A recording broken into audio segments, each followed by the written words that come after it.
Nice, nice. So we have usually what we like to do is try to get a double, and a triple is the majority of what our productions are. That's usually what we do. Here we go. Other than get balls of ice on our... That and shoot barbed wire fences. Oh yeah. Dude, you just cut your thing. Yes, I did. That's how sharp. I knew it was gonna happen. I was watching. I'll just tie it together when we get to the pickup. I was gonna say something about it. I'm good. So what we were trying to do is we got a double. The footage is junk for John and I's river double just because it didn't pan out with how fast things happened. Good kills, but not a lot of coyote footage. So we wanted to get up in the pines with the snow and do something a little bit different and try to get a shotgun coyote. And that's what we did. We came up here. Not a lot of wind. Weather. Supposed to be 30-mile-an-hour gusts. Yeah, and there's like 3. Yeah. Perfect down here. A little snow for the first time, maybe second time of the year. Nice little cover to kind of break things up. Yeah. And we got in here, and it took, I thought it was going to go a little faster than this, but on the call timer it was about 12 minutes. Saw this coyote come in, and John was set up in the right spot. Did you see her coming in before I started, or did you see me move? I saw her come in right off that pine tree. That's right where I saw her, and I started getting set up. I wasn't watching you. I wasn't sure if you saw me move, and then you were like, "Oh, there's a coyote over there," or if you saw her. What the deal was.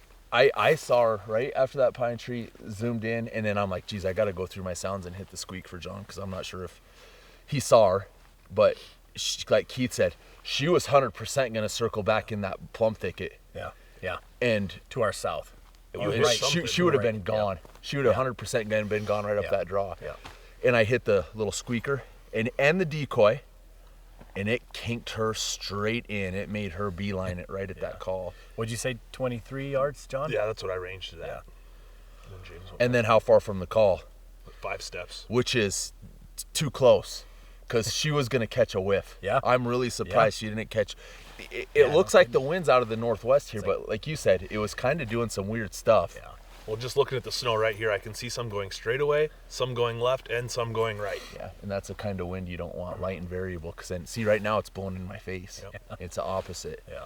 So we're just going to pack up. We got some cool B-roll up here in the hills. This is just an awesome place. Yeah, just a cool area. Kind of catty. I was thinking maybe. That's what Keith said. Pretty good chance for maybe a bobcat, but. We were going to set for a half an hour regardless. Yeah.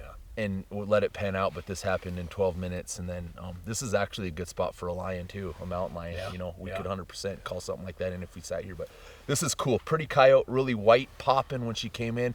John made a good shot with the Hornady ammo. There's a lot of guys that get butt hurt. Not a good look for Hornady on that last one where John did a triple tap to her. And just sat this thing down like we do with the 250. She sat down. Yeah. Tipped over, done. So we're gonna pack up and roll. We got a long ways to head up. Nice job.